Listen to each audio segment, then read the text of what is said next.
le vamos a dar la palabra a Carlos, Carlos von Marschall, que es el que va a hacer la presentación de hoy de Prospectiva y Políticas Públicas, y después vamos a abrir el diálogo entre nosotros para poder, lo voy a poner acá de costadito. A ver, espera, que estoy tratando de... A ver, aguanten un segundo, por favor, que... Participantes...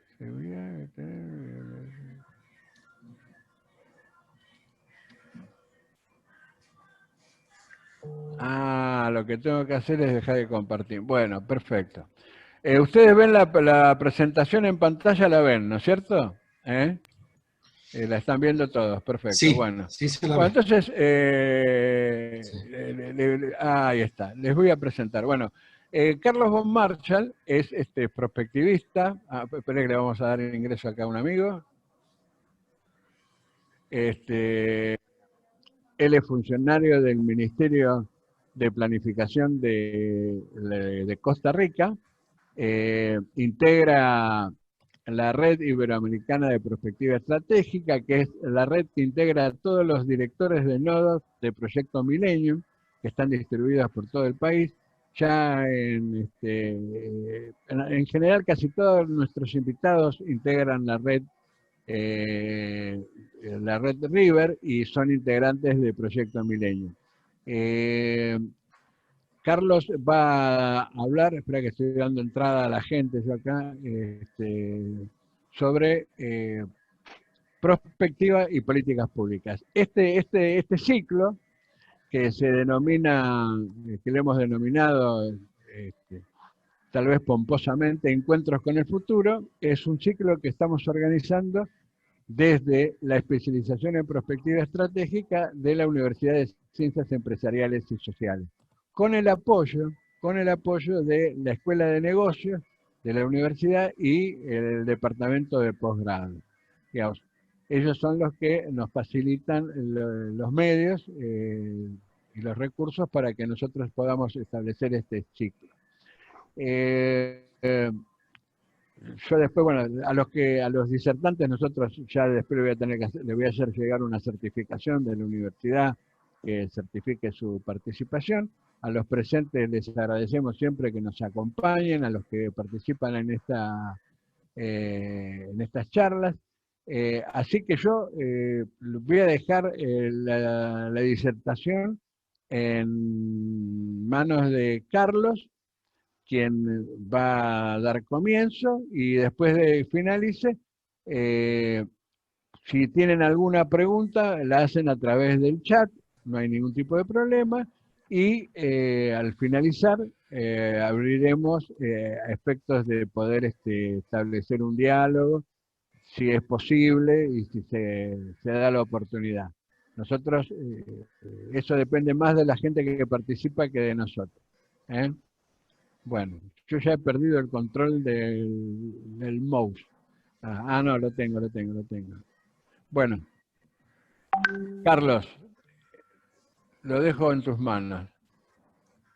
Perfecto. Muy buenos días y buenas tardes por allá. Gracias por la invitación. Espero que se escuche bien.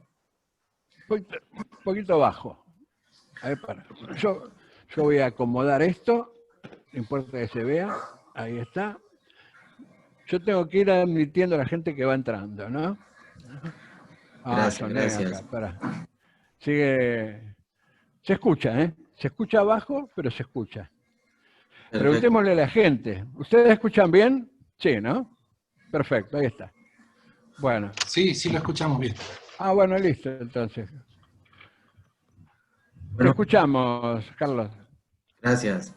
Agradecer a la Escuela de Negocios de la Universidad de las Ciencias Empresariales y Sociales y a mi querido amigo Norberto por esta invitación tan importante.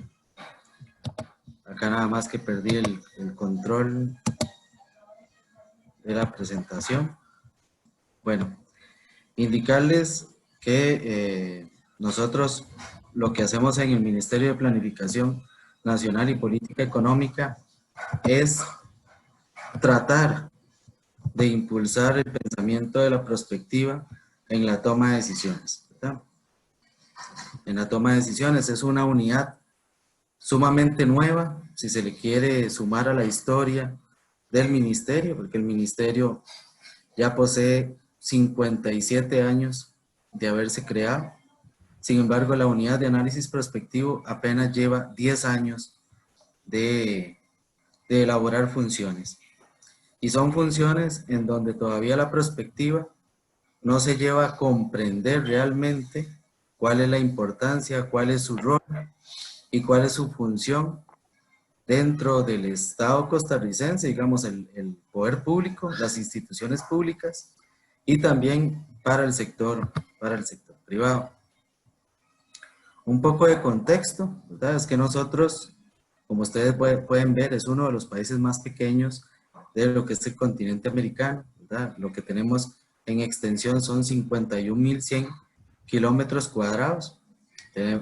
Nos regimos administrativamente por 7 provincias y limitamos al norte con Nicaragua, al sur con Panamá y después en los marítimos tenemos límites con Colombia y con el Ecuador por lo que es la isla del Coco y también por el mar Caribe.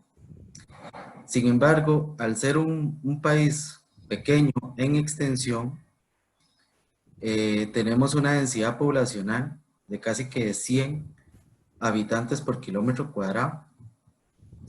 Esto porque, de acuerdo a las estadísticas del Instituto Nacional de Censos, nuestra población ronda en unos 5 millones de habitantes.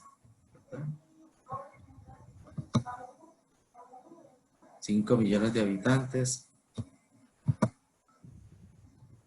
en donde no me permite pasar la siguiente diapositiva.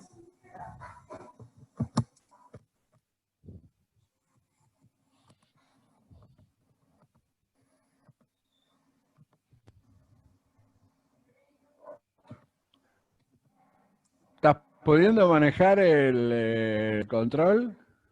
No a la perfección, pero ahí voy. Si no, si querés te las voy pasando yo, no hay problema, ¿eh? Gracias, Norberto. Creo que es mejor. Ahora, sin embargo, nosotros, cuando se crea la unidad de análisis prospectivo, y ahora denominada Análisis Prospectivo y Política Pública, seguimos un primer proceso de aprendizaje para definir lo que es prospectiva, porque prospectiva, hasta ese inicio del 2010, no se conocía el término en la academia ni en las instituciones públicas. Entonces, lo primero fue aprender de este gran concepto, ¿verdad? De esta nueva disciplina o antigua disciplina, pero para nosotros era súper nueva, del análisis de sistemas sociales, que permite aprender del pasado para conocer mejor el presente, identificar esas tendencias a futuro, ¿verdad? Esas tendencias para la toma de decisiones sobre los escenarios que se puedan gestar como posibles, probables, deseables y demás, y principalmente con el conocimiento inicial del doctor Javier Medina, ¿verdad? En donde por medio de la Universidad del Valle, allá en Colombia, pudimos aprender del término de prospectiva. Norberto, la siguiente, por favor. No, la estás pasando vos, yo no la estoy pasando, Bueno, perfecto, listo. Entonces, bueno, tenemos una situación en donde nos introducimos al pensamiento de una visión de largo plazo y a las alternativas de futuro, ¿verdad? Y que esas alternativas de futuros pueden ser desde un futuro utópico, que pensemos, hasta un futuro catastrófico. Sin embargo, como el ministerio se delimita a una situación muy política, ¿verdad? Porque somos una institución pública y la planificación no se exime del carácter político, bueno, hay que saber manejar esto con los tomadores de decisiones que por lo general no les gusta escuchar los escenarios catastróficos o los escenarios pesimistas, sino que más bien les gusta escuchar el optimista u ojalá el utópico, ¿verdad? Para sus aspiraciones en la institucionalidad pública. Pero bueno, tenemos diversidad de escenarios a futuro y un reto dentro de la parte política para decir, bueno, ¿cuándo es un escenario deseable? ¿Cuándo es probable? O cuándo más bien lo que denominamos en la parte técnica, lo mejor, un escenario plausible, o sea, que recoja tanto lo que desea el actuar político como la probabilidad del actuar técnico que tenemos dentro de esta unidad. Hay infinidad de uso de términos de los escenarios, ¿verdad? Están los exploratorios, los clásicos, los cuantitativos, cualitativos, mixtos, anticipatorios, de políticas alternativas, y ahí es donde se incorpora la otra función de la unidad, que es análisis prospectivo y política pública, en donde también nosotros tenemos que brindar asesoría a la nueva política pública que se realiza en las instituciones del gobierno central, del Poder Ejecutivo. Sin embargo, buscamos historia de Costa Rica a través del pensamiento de largo plazo, y Costa Rica desde antes de los 40 ya pensaba, desde 1940 en adelante, ya pensaba en esa planificación de largo plazo, que lastimosamente con el tiempo se fue como perdiendo. Hicimos una búsqueda histórica desde 1943 hasta el 2009, en donde encontramos diferentes alternativas de pensamiento de largo plazo que había celebrado el país, y hasta el 2009, porque en el 2009 al 2010, es donde se crea la unidad, en donde uno trabaja y en donde uno impulsa el pensamiento de largo plazo.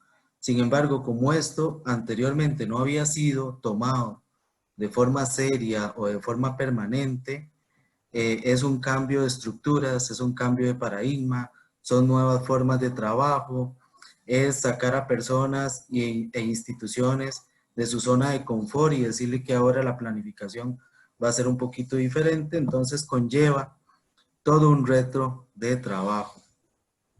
Ahora, ¿por qué es importante pensar en el largo plazo? Bueno, porque se necesita generar una visión de país. Siempre aquí en Costa Rica lo que decimos es, no existe una visión de largo plazo, no se sabe para dónde va el país, ¿verdad? Además de que esa visión de largo plazo tiene que estar permeada de la planificación de mediano, que son los periodos de administración de cada gobierno, y de la planificación operativa, o los planes operativos, o los planes anuales de trabajo.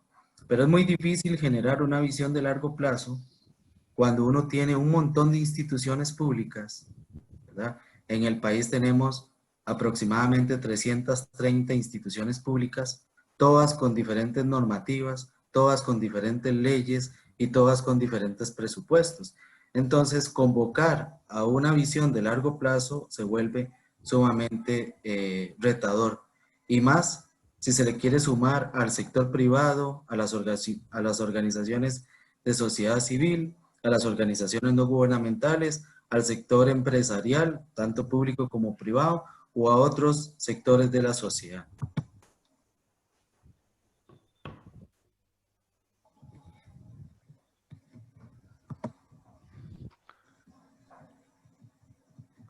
Vamos a ver. Okay. También revisamos la parte normativa, en donde desde el 1963 ya el país pensaba en retomar la función de largo plazo, ¿verdad? Dentro de la estructura del ministerio o de la Secretaría Técnica, pero se establecía en los artículos 4 y 7 de esa ley de planificación que se tenía que crear todo un departamento de largo plazo, y que ese departamento de largo plazo era quien tenía la función primordial de generar un plan decenal, digamos un plan que fuera de por lo menos 10 años de horizonte temporal.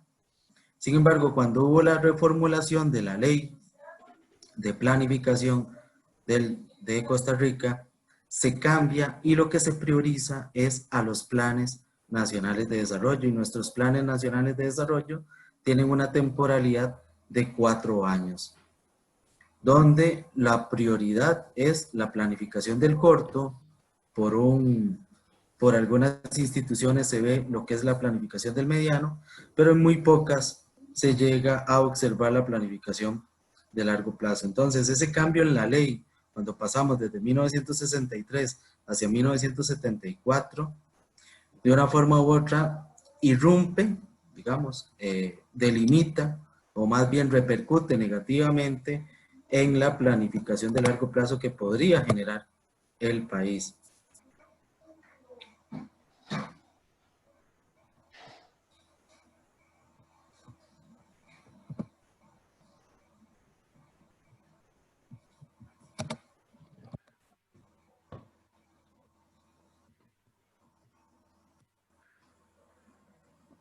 Nosotros emprendimos todo un proceso de trabajo de aproximadamente 2 años, en donde creamos una unidad de análisis prospectivo, realizamos convenios para formarnos porque éramos especialistas profesionales que no conocíamos para nada el tema de prospectiva. Emprendimos un proyecto de consulta pública, generamos talleres temáticos, comenzamos a aprender de la materia de los escenarios y le propusimos al gobierno en turno una visión de largo plazo. Y como bien define Javier Medina, siempre en esto uno tiene un aprendizaje que desarrollar, ¿verdad? Que a veces es la parte más sustantiva de todo un proceso. Nosotros pasamos por todo el país, en diferentes lugares de consulta, ¿verdad?, para gestar esa visión de largo plazo con la participación social. Entonces entrevistamos en aproximadamente 57 cantones, ¿verdad?, que después de las provincias son como los municipios, por decirlo de una forma, los cantones en donde están nuestros gobiernos locales, para hacer toda esta consulta pública que también la tiramos o la colocamos tanto de la forma virtual como forma presencial para llegar a las diferentes regiones del país. Con la información de la consulta pública realizamos 12 talleres temáticos en 12 principales temas, ¿verdad?, con la participación de expertos y expertas para realimentar esas propuestas de planificación de largo plazo colocadas en la visión de país, ¿verdad?, principalmente vinculadas para el 2030. Comenzamos a incursionar en el mundo de los escenarios, seleccionando técnicas más cuantitativas, que cualitativas. Esto por la formación que uno tiene, ¿verdad?, como estadístico en el análisis de indicadores y de proyecciones, y le confirmamos 4 diferentes propuestas de escenarios para la administración en turno, con los indicadores macroeconómicos y sociales que teníamos disponibles en el país. Entonces, de forma de resumen, tomamos los productos que obtuvimos de los talleres temáticos, de la consulta pública y de la elaboración de los escenarios a largo plazo para generarle a la administración en turno, en ese momento, en el 2012, una propuesta de visión de largo plazo, ¿verdad?, una visión prospectiva del país hacia el 2030, ¿verdad? Una Costa Rica que siempre es como el ideal que buscamos, no solo para Costa Rica, sino para cualquier país del mundo y especialmente un país latinoamericano, con trabajo decente, con reducción de la pobreza, con oportunidades de producción de última línea, con una coyuntura favorable para el desarrollo humano, social, económico, ambiental y tecnológico, ¿verdad? Esa famosa Costa Rica que siempre le decían a uno, es la que queremos en el largo plazo. Pero como mencioné anteriormente, de todo este proceso que realizamos, tal vez la parte o la cajita más importante de forma personal fue ese aprendizaje, porque el aprendizaje no fue tan positivo como el que esperábamos, ¿verdad? Tomamos una visión de largo plazo para el país, asesorada y guiada con los compañeros del ILPES, principalmente con Mauricio Cuervo y con Javier Medina por la parte de Colombia, más sin embargo, las autoridades transformaron esa visión de largo plazo en el documento de Costa Rica, Objetivos de Desarrollo Nacional, ¿verdad?, que no contiene la esencia de lo que trabajamos Y la noticia que nos dice el BID es que este documento publicado por las autoridades no es una visión de largo plazo, o sea, no lo pueden considerar como una propuesta de visión de largo plazo. Entonces, en el enfoque de gestión por resultados para el desarrollo, Costa Rica no puntúa o no obtiene un indicador favorable cuando nos preguntan si tenemos una visión de largo plazo o no tenemos una visión de largo plazo. Sin embargo, como cada 4 años tenemos cambio de administración, bueno, pasamos al 2014 y comenzamos con la formulación del Plan Nacional de Desarrollo 2015 para el 2018, en donde en este Plan Nacional de Desarrollo las nuevas autoridades retoman la visión de largo plazo que nosotros como técnicos profesionales, con la ayuda de toda la población, con la ayuda de todos los expertos y expertas en los talleres de largo plazo y con la ayuda de la CEPAL y de la Universidad del Valle, podemos plasmar en este nuevo Plan Nacional de Desarrollo. Todo eso fue un aprendizaje muy duro, un aprendizaje que no se lo deseo prácticamente a nadie, ¿verdad? Y que más bien no se vea como una práctica a seguir, sino solo lo positivo y lo que sí se debería de trabajar. Y comenzamos en periodos de capacitación. Comenzamos a decir, no podemos seguir trabajando de esta misma forma, tenemos que innovar. Entonces, invertimos en procesos de formación como los cursos de planificación, gobierno y desarrollo, prospectiva para las nuevas escuelas de América Latina y el Caribe, y el curso de prospectiva más los objetivos de desarrollo sostenible que brinda principalmente CEPAL o la AECID cuando hacen un trabajo conjunto entre AECID y la CEPAL. Y también emprendimos una capacitación en prospectiva y escenarios por parte de la Universidad Nacional Autónoma de México con las doctoras Guillermina Madena y Aletia Montero. Esa capacitación nos permitió ya comenzar a generar productos, comenzar a generar documentos, porque posiblemente no nos estaban entendiendo cuando hablábamos de prospectiva. Entonces lo que dijimos es nuestras instituciones públicas necesitan de conocer qué es prospectiva, cómo se define, cuáles son las herramientas de trabajo, cuáles son las fuentes.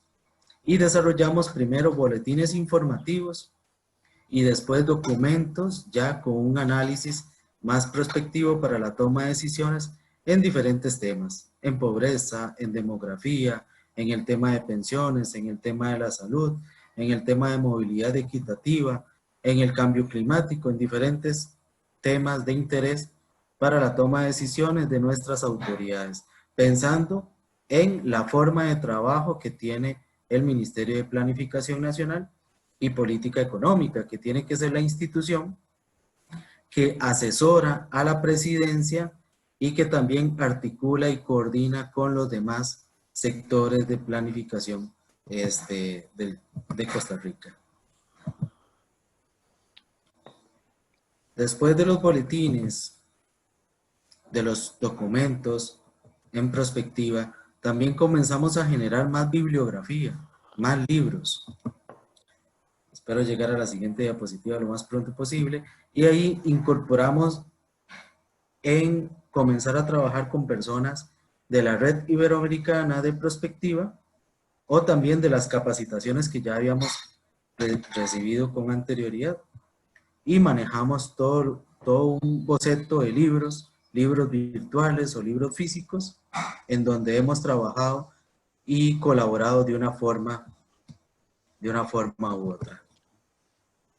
Norberto, no sé si me puedes ayudar ahí porque ya creo que perdí como el control. ¿Qué pasó? ¿Perdiste el control? Ahí ya. ¿Sigo? Si me das el favor. En la siguiente. Ahí. Gracias. ¿Acá? Correcto. A esto, decime. ¿Retos globales? En la anterior. Ahí. Para que... ¿vos estás usándolo o no? No, no estoy usando. Por eso, no sé qué está pasando. Para. Vamos a hacer la siguiente. Ahí. Gracias. Pará. Vos lo tenés, el control lo tenés vos. Lo que pasa, a ver, hay un problema que yo a veces lo tengo que tomar para darle ingreso a las personas que están en la sala de espera y que no se nos queden afuera, ¿no? Y ahí es donde lo pierdo. Entonces tengo que darles ingreso. Entonces ahí es donde perdés el control vos, posiblemente. Ahí está. Lo tenés vos, ¿eh? Listo. Entonces desarrollamos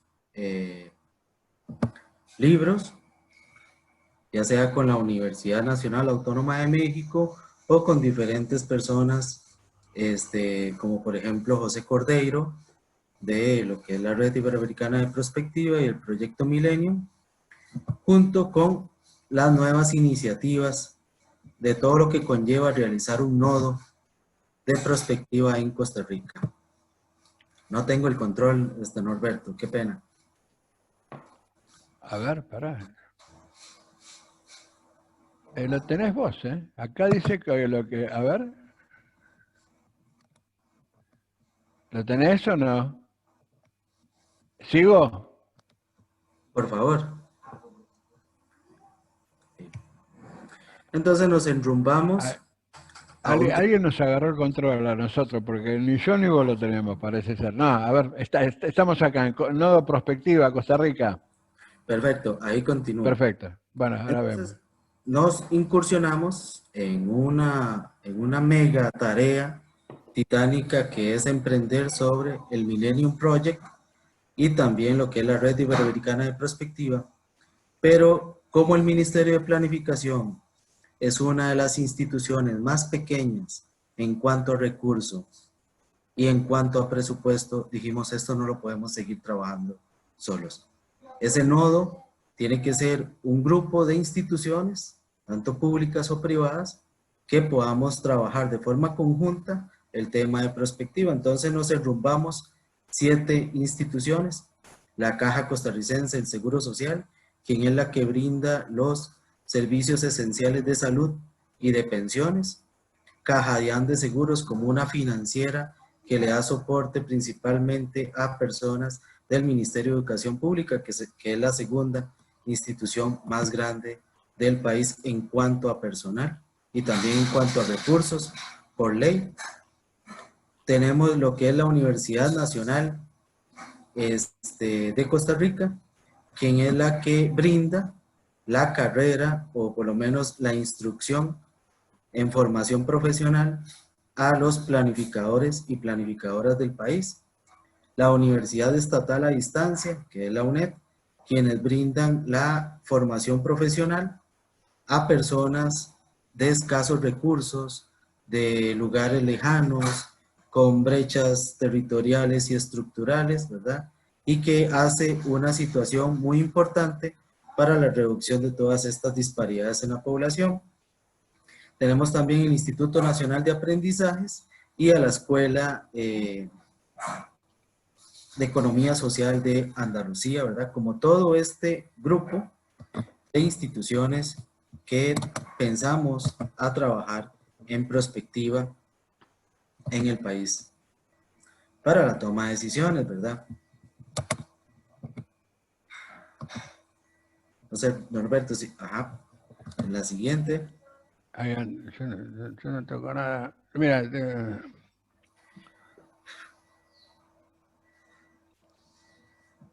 hay alguien que se quedó en la sala de espera esperando porque no le puedo dar ingreso, pero no importa. Bueno, sigamos. Ya. Después, para enrumbar en todo ese pensamiento de largo plazo, tenemos otra función que es la asesoría de política pública, y aquí nos introducimos en todo otro mundo de trabajo, porque un mundo era prospectiva y el otro mundo era política pública, la asesoría en política pública, y nos encontramos con que si bien tenemos un montón de instituciones públicas, también tenemos un montón de documentos que se llaman política pública y que se trabajan de formas diferentes, ¿verdad? Entonces comenzamos a definir lo que es política pública, ¿verdad? Como ese curso de acción.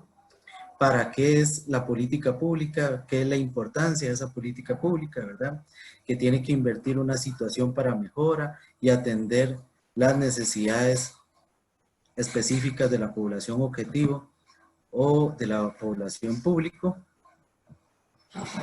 y que en el marco de la gestión por resultados, ¿verdad? Buscamos que tenga una cadena de resultados en donde digamos cuál es el resultado deseado que queremos de esa intervención pública. Nosotros acá le llamamos intervención pública a lo que son políticas, planes, programas y proyectos, ¿verdad? ¿Cómo esperamos que sean esos resultados y cuál va a ser el alcance de esos resultados? Entonces, comenzamos a introducir la parte prospectiva para cambiar la formulación de esas políticas públicas, porque esas políticas públicas a veces tienen un buen diagnóstico, pero ese diagnóstico solo presenta el pasado y el presente, más no dimensiona una visión de largo plazo para esas políticas públicas o para la población objetivo y de trabajo que quiere trabajar, que quiere por lo menos incurrir en esa política pública. Y mediante la gestión por resultados, bueno, desarrollar actividades que sean de insumo, netamente de producto, de aprovechamiento, de efecto, o pasar a una situación más retadora buscando un efecto o impacto. Eso también lo desarrollamos por medio de una guía, así como tenemos guía para prospectiva y técnicas de escenarios a futuro, tenemos una guía para la elaboración de políticas públicas, que es la recomendación para todas las instituciones del Poder Ejecutivo y del Gobierno Central a que sigan por lo menos esos mínimos que colocamos en esta guía de política pública. ¿Para qué? Para que sí se permita hacer una buena implementación, operacionalización y quede institucionalizada. Y me devuelvo a la lámina que teníamos anteriormente, ¿verdad? Porque este para mí fue el primer intento de política pública que nosotros realizamos, digamos. Ok, tenemos un Plan Nacional de Desarrollo, donde por primera vez el Plan Nacional de Desarrollo contempla una visión de largo plazo y un pensamiento prospectivo para Costa Rica hacia el 2030, y no solo el periodo temporal que teníamos en ese Plan Nacional de Desarrollo. Lo volvimos a realizar para este nuevo Plan Nacional de Desarrollo, retomando todo ese aprendizaje que habíamos obtenido, y le habíamos colocado nuevamente 4 escenarios para Costa Rica en este periodo de administración del 2019-2022 con la administración de Carlos Alvarado Quesada. Y esto lo realizamos en el 2018. Nosotros habíamos contemplado los 4 escenarios, tanto desde los positivos hasta los negativos, y le habíamos advertido a las autoridades que también se vislumbra un escenario negativo, el primer escenario, en donde el desempleo aumenta, la pobreza también aumenta, por ende la desigualdad aumenta. Aquí en lo que tal vez no obtuvimos gran éxito de acertar fue que la producción iba a disminuir, pero que esa producción iba a estar acompañada de emisiones emisiones de gases de efecto invernadero por consumo de combustibles fósiles, ¿verdad? Esto lo realizamos en el 2018 porque vimos que en el marco de los indicadores macroeconómicos, sociales, ambientales y tecnológicos hay como un ciclo de cada 10 años, en donde cada 10 años tenemos una recesión económica, ¿verdad? No contemplamos la salud de la pandemia, pero sí contemplamos que íbamos para una situación de bajo crecimiento productivo y que íbamos a poder obtener una recesión económica como la que ya habíamos vivido en el 2008 cuando fue la crisis por parte financiera por parte de los Estados Unidos. Sin embargo, todo este conocimiento o aprendizaje no lo logramos plasmar en el nuevo Plan Nacional de Desarrollo, ¿verdad? Nuestras autoridades no lo llegaron a no lo llegaron a comprender o no lo llegaron a priorizar como sí lo habían hecho la anterior administración. Entonces teníamos una situación en donde no podíamos realizar esa visión de largo plazo en conjunto, ¿verdad? Que ahora esperamos solventar con los cambios de pensamiento que tenemos en la actual administración. ¿Y esto por qué? Bueno, porque nosotros tenemos que trabajar en los diferentes planes nacionales de desarrollo de aquí al 2030. Y aquí al 2030 y también el ministerio ya se puso el reto de trabajar de aquí al 2050. Entonces, si nosotros no comenzamos a colocar nuestros productos en los siguientes planes nacionales de desarrollo, no vamos a lograr operacionalizar esa visión de largo plazo en los planes sectoriales, en los planes regionales, en los planes institucionales o los planes locales que se vayan a desarrollar. Y para poderlo, digámoslo así, como trabajar con el sector político, nos estamos asociando de lo que son las agencias globales, o por lo menos los compromisos globales, porque si bien no pueden estar por lo menos sumados o casados con nuestra visión de largo plazo, sí se tienen que sumar, o sí se deberían de sumar, con lo que son los objetivos de desarrollo sostenible, ¿verdad? Que tienen un pensamiento hacia el 2030 y con enfoques de derechos humanos, como lo contempla Consenso de Montevideo sobre población y desarrollo, también la vinculación económica, ahora que Costa Rica se incorpora también en la lista de los países de la OECD, y en la parte ambiental, con todo lo que va referido a cambio climático, a vulnerabilidad ambiental, y los acuerdos de la COP21, el acuerdo de París.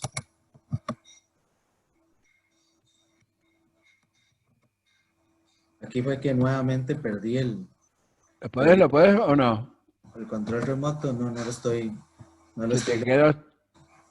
A ver, ahí. Para atrás vuelvo, ahí. Ahí estoy bien, ahí estoy bien. ¿Acá? No, en la anterior. Bueno, eso fue lo que ya conversamos de los Objetivos de Desarrollo Sostenible. En la siguiente. Ahí. En el plan Bárbaro. estratégico, ¿verdad? ¿Y por qué todo esto es importante? Bueno, porque ahora trabajamos con las autoridades en esa propuesta de plan estratégico nacional, pero pensado al 2050. Perdón, Carlos. Hay que aclararle a la gente lo difícil que es manejar un power entre dos, ¿no? Que entiendan eso. Ivonne, acaba de ingresar Ivonne Sugasti a la sala. Bueno, seguí, disculpa, Carlos. No se preocupe. Entonces tenemos una propuesta de pensamiento de plan estratégico nacional al 2050, pero tenemos varios retos. Todos los países a nivel internacional tenemos las repercusiones de la pandemia, ¿verdad? Todas estas cosas que estamos viviendo y la famosa nueva normalidad que tenemos que ver cómo de una forma u otra apostamos a que esa nueva normalidad disminuya la tasa de desempleo que estamos encontrando, logre revertir la pobreza que tenemos tanto en América Latina o todo el mundo, pero principalmente en el país, que siempre ha rondado en un 20%, y que con esta pandemia creemos que se va a disparar por lo menos a un 30 o un 35% de la pobreza. Tenemos brechas territoriales que atender, trabajar en la descarbonización de la economía, la propuesta de un cambio demográfico, porque Costa Rica es un país que tiene una tasa de envejecimiento acelerada, ¿verdad? Creo que era Uruguay, Cuba y Costa Rica que enlistan lo que son las tasas de envejecimiento del país, y que después del 2030 al 2035 ya comenzamos a revertir la pirámide poblacional, ¿verdad? En donde nuestra población mayor cada vez va a ir teniendo más peso sobre la estructura total de la población. Una oferta educativa, principalmente la oferta educativa de nuestras universidades, tanto públicas como privadas, vinculada a la demanda real que tenemos en el mercado, y que las inversiones públicas estén centralizadas a disminuir las brechas territoriales que tenemos y apostar a una reducción de la pobreza, pero en las regiones del país, porque casi que siempre el desarrollo ha estado concentrado en la gran área metropolitana, ¿verdad? Lo que son las principales 4 provincias de Costa Rica: Cartago, Heredia, Alajuela y San José, y no hacia las demás regiones del país. Y Una pregunta, sí, claro. Carlos. Así introduzco un poquito. Ahí con respecto a la oferta educativa y vinculada a la demanda laboral, digamos, en la actualidad, ¿se ajusta la educación o la capacitación que se está brindando a la demanda laboral que hay? ¿Se ajusta o no? La pregunta. Esa es una pregunta. La otra pregunta. Visto que en los próximos años, y esto se está acelerando, ¿no? Nosotros hablamos de aceleración exponencial, aceleración del futuro. Bueno, esto hay sucesos, procesos que generan mayor aceleración. Digamos, en este horizonte donde la probabilidad que el 70% de los trabajos que nosotros conocemos van a cambiar, van a desaparecer y van a aparecer otro tanto o muchos más trabajos nuevos que no conocemos, que no sabemos cuáles son.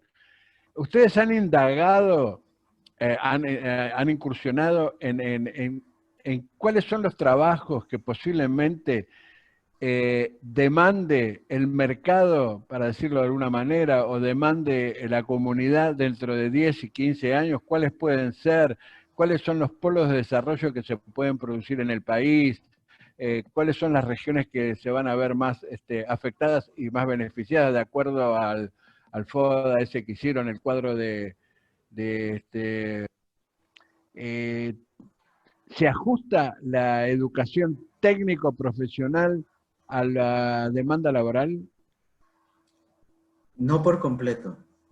Hay carreras, hay propuestas académicas, ¿verdad?, que tienen tasas de desempleo muy altas, que ya se sabe que no hay nuevos puestos de trabajo en las instituciones para esas especialidades, pero cuando uno va y conversa con las universidades públicas, decir que se cierre una carrera o que ya no se brinde esa carrera, se vuelve una interpretación negativa y dicen que inclusive es anticonstitucional, ¿verdad?, cerrar una carrera. Hay universidades, por ejemplo, como la Universidad Estatal a Distancia, que sí cierran carreras, pero cuando disminuye por completo su matrícula. Entonces tenemos universidades que todavía apuestan por carreras con presupuestos muy grandes, pero que cuando sus personas egresadas salen al mercado laboral, tienen que buscar otra iniciativa de trabajo o tienen que ver qué hacen, porque lo que estudiaron lastimosamente no llegan a conseguir puestos de trabajo. Te cuento. Hoy acá en la reunión está Manuel Marí, hay otras personas que... Nosotros tuvimos oportunidad de hacer un trabajo sobre educación técnica profesional en la Argentina y para que voy a darle ingreso acá a personas que están... Lo que pasa es que se siguen entrando y... A ver, no sé dónde están. Ah, perdí, ya soné.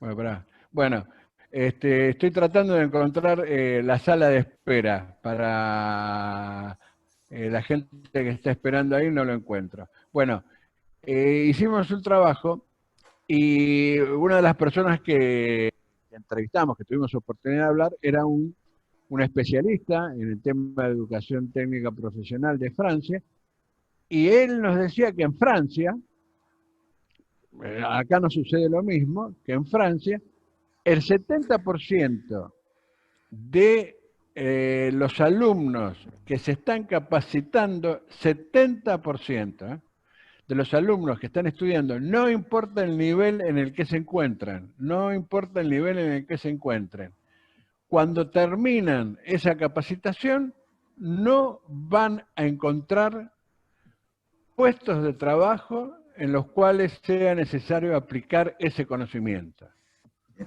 O sea, solamente el 30% es el que logra aplicar los conocimientos adquiridos durante toda la escolarización y la capacitación en una tarea, digamos, en un empleo o en un trabajo, no hablemos de empleo, en un trabajo. Entonces, el desafío que nosotros tenemos por delante, no como educadores ni como especialistas en trabajo, sino como prospectivistas, es intentar describir esos escenarios a los cuales nos vamos a ir acercando o enfrentando a efectos de estimular la creación de, digamos, de especializaciones que sean aplicables a una demanda laboral. Hoy, 1 de septiembre, hoy es 2 de septiembre, está demostrado que eso que veníamos anunciando hace 5 o 6 años atrás, de que una de las áreas que más iba a tener demanda era la atención de las personas, por lo cual, por ejemplo, en la Argentina se creó un plan nacional de enfermería para capacitar enfermeros. Hoy está demostrado que hay una gran demanda de especialistas médicos y de especialistas en atención y cuidado de las personas, y no se logra cubrir toda la demanda que esta pandemia representa. No hay terapistas intensivos, no hay terapistas, no hay enfermeros. En la Argentina existe la licenciatura en enfermería, que la dicta la universidad, igual que la carrera de medicina, pero no hay, a pesar de que han tenido gran incremento esas carreras, no termina de abastecer toda la demanda que hay. Así que hay ámbitos, nichos de trabajo donde hay necesidad de capacitación y hay personas para incorporar. El tema es, bueno, hay temas que tiene que ser gente que le gusta la vocación, etcétera, etcétera, ¿no? Pero ese es un desafío para nosotros como prospectivistas. Y hay 4 personas en la sala de espera esperando entrar, no sé cómo voy a hacer para que entren. Pero esto, si vos me podés dar una mano. Bueno, sigamos. Está Gabriela Escutaro y Esteban Peroso, que son dos colaboradores. Le vamos a pedir a ellos a ver si pueden resolver este tema. A ver, seguí, Carlos, disculpa. No se preocupe. Ahora, en la segunda pregunta, nosotros, en el marco de diferentes espacios que hemos encontrado, un espacio fue el Consejo Nacional de la Niñez y la Adolescencia, ¿verdad? Y también por el espacio de consenso de Montevideo, que tiene un capítulo de niñez, adolescencia y juventud, realizamos un producto, un documento, en donde decimos cuál es el futuro que les espera a nuestra niñez, adolescencia y a la juventud, ¿verdad? Esa persona joven, que en Costa Rica se define la persona joven menor de 36 años de edad, cuál es el futuro que puede tener. Entonces hacemos un análisis de las carreras de futuro que irrumpen, ¿verdad? Que visualizan otras entidades u otros órganos internacionales, y cuáles más bien son las carreras que tienen un gran reto a la hora de incorporarse a la condición laboral. Porque la tesis que uno tiene es que si bien el sector público no puede cerrar alguna carrera, el sector público tiene como la obligación de decirle a la población, vea, si usted hace una inversión o un gasto en esta carrera o en esta otra, su resultado podría llegar a ser este o este, ¿verdad? Entonces, eso está dentro de los documentos que les describí anteriormente. Yo les puedo hacer llegar todos los hipervínculos de todos los documentos de boletines, de todos los documentos de temas prospectivos que hemos analizado y también de los documentos de los libros para que don Norberto y compañeros y compañeras puedan hacérselos llegar a todas las personas que gusten, ¿verdad? Y en el marco de ese pensamiento de visión de largo plazo, al 2050, bueno, nosotros pensamos, o por lo menos tenemos la propuesta técnica, esto ya lo tenemos que conversar con las autoridades, de que esa planificación de largo plazo al 2050 tenga por lo menos 3 principales aristas. O sea, está la parte de descarbonización de la economía, principalmente porque el Ministerio de Ambiente y Energía tiene su Plan Nacional de Descarbonización al 2050. Ese plan se trabaja con la Universidad de Costa Rica y con la Agencia de Cooperación Española, ¿verdad? Lo que es la GIZ. Toda la repercusión, tanto positiva como negativa, de nuestra cuarta o quinta revolución industrial, todos los procesos que con eso conlleva para el pensamiento de nuevas carreras, carreras a futuro, o carreras que no son de futuro, pero se tienen que innovar para no quedar rezagadas o no ser, o no tener grandes repercusiones en el largo plazo. Y el componente demográfico, que es muy importante en el marco de esa transición demográfica que les estaba comentando, en donde Costa Rica después del 2035, su población adulta mayor va a comenzar a crecer más de lo que venía creciendo, ¿verdad? Y cada vez esa población joven, esa población que nosotros describimos en esos documentos, va a tener más limitaciones, ¿verdad? Porque la tasa de dependencia económica va a pesar más para la población adultos mayores, se van a cerrar programas, y la inversión del sector público no va a ser la que podamos sostener de aquí a largo plazo.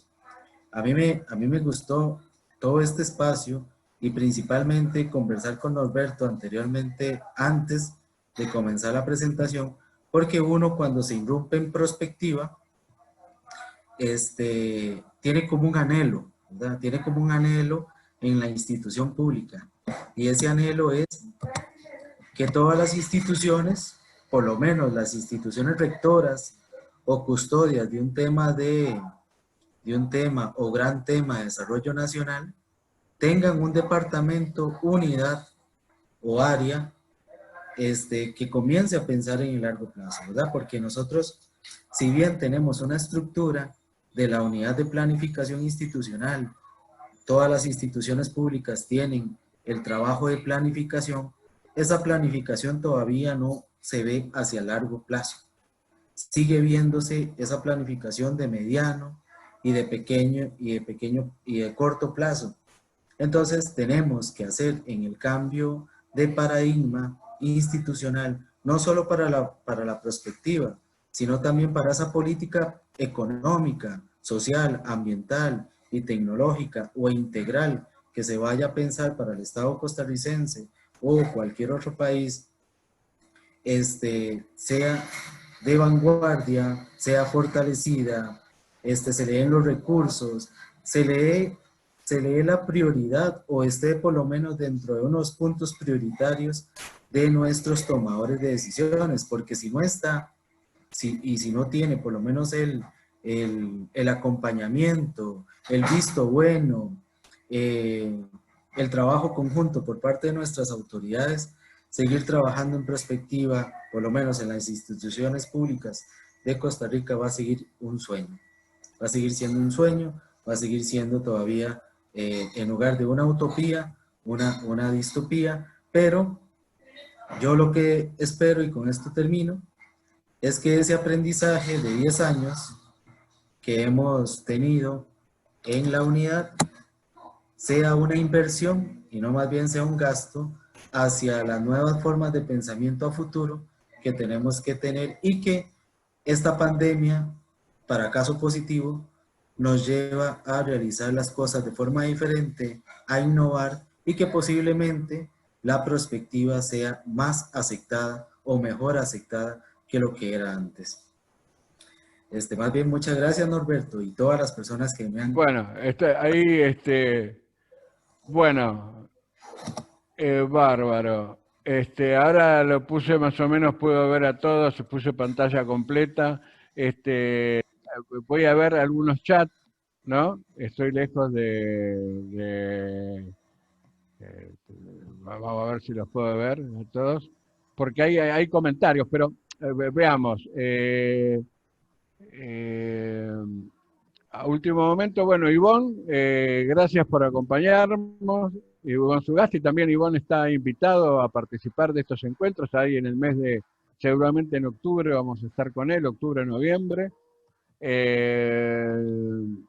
Bueno, hay un montón de comentarios, gracias a Dios. La verdad, Carlos, gracias como siempre, felicitaciones, muy bien, muy claro. En la Argentina no tenemos Ministerio de Planificación, en la Argentina hubo un Ministerio de Planificación hace muchos años. En la Argentina se habla de perspectivas del año 62, 63, desde hace muchísimos años, pero el grupo ese inicial, en los años 69, por una sugerencia de la Secretaría de Estado de Estados Unidos, dejó de operar, para decirlo de alguna manera, ¿no? Se desestimuló los estudios a futuro. La persona que sabe muy bien eso, que hoy está acá con nosotros, es Manuel Marí, al cual ya invité que hable, pero él ya tiene escritos sobre historia de la perspectiva en la República Argentina, ¿no? No tenemos Ministerio de Planificación. Se ha creado hace muy poco tiempo, que la verdad hubiese sido bárbaro que te escuchasen, una Secretaría de Estado que se llama Argentina Futura. Y en realidad, en la oportunidad que tuvimos, que ellos ya, los directivos de Argentina Futura se reunieron con Ivonne, con José Luis Cordeiro y con Concepción, que es la directiva de la Red Iberoamericana de Perspectiva Estratégica, ¿no? Y con los directores de los nodos argentinos, Gutiérrez, Vitale, Curarello, ¿no? Y en realidad lo que yo destaco siempre y lo que siempre señalo es la falta de articulación transversal interministerial. Digamos, lo que hacen diferentes instituciones, no hay comunicación, no hay intercomunicación. La propuesta que yo personalmente le hicimos llegar a Argentina Futura es exactamente el proceso que ustedes llevaron adelante en la realización de talleres regionales, o en la realización de talleres. O sea, a lo que yo los denomino construcción o creación colectiva del futuro. La idea es que eso se instrumente, pero bueno, estamos en una situación de aislamiento. Yo voy a tratar, voy a hacer una cosa, si ustedes me permiten, voy a traerme la computadora más cerca, porque no leo, no tengo los lentes acá. Bueno, muy bien, plan prospectivo estratégico, Rubén, voy a ver. Manuel Marí dice, por lo que dice que el Estado no puede obligar a cerrar carreras. Bueno, él lo dijo, Carlos, el Estado, por una situación de que parecería ser que es anticonstitucional, no estaría en condiciones de cerrar carreras que... A ver, supongo yo que hace referencia a carreras que tienen algún tipo de demanda, ¿no? Pero eso es, a ver, la pregunta, ¿eso es en universidades públicas o en todas las universidades? Es en las universidades públicas. Bueno, parece. Una universidad privada no tiene alumnos y no abre la carrera, no tiene la cantidad de alumnos suficiente y no abre la cursada por eso, ¿no? Bueno, es importante lo que están haciendo, difundir lo que va a pasar con los oficios que van a desaparecer. Con eso seguramente la población dejará de inscribirse en esas carreras. Sí, en realidad... Norberto. Sí. Una pregunta, Carlos. Vos lees los chats, ¿no? Sí, sí, claro. Bueno, pero entonces léelo. No me hagas leer porque no lo leo. Chiquitita, la letra chiquitita. No, por eso, en relación a lo de las carreras, está bien. por situación constitucional, por lo menos en Costa Rica, no se puede cerrar una carrera sin hacer todo un estudio, sin hacer toda una justificación, todo un proceso que conlleva realizar en la universidad, como lo que es abrir otra carrera o abrir otra maestría o abrir otra licenciatura, ¿verdad? Son procesos que a veces llevan años. Sin embargo, hay profesiones que no tienen mucha demanda laboral, en donde su matrícula aumenta. Y por el contrario, hay profesiones que tienen mucha demanda laboral y su matrícula es pequeña, ¿verdad? O sea, lo hacen en forma de cuotas. Entonces uno dice, bueno, ¿por qué si regulan la matrícula para ciertas carreras y no regulan la matrícula para otras carreras? Entonces, es un juego que a veces uno puede decir es anticonstitucional o no o constitucional, dependiendo de los recursos que se tengan, pero también y todo esto conlleva una situación de interés. ¿Cuál es el interés que yo percibo en tener una matrícula abierta tan grande si el desempleo para esa carrera es alta?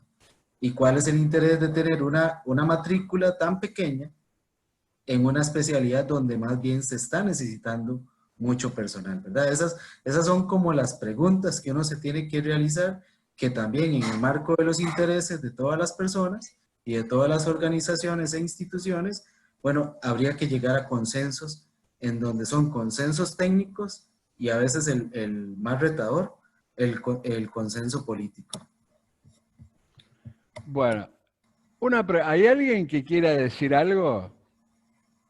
Levante la mano así o me pide la palabra.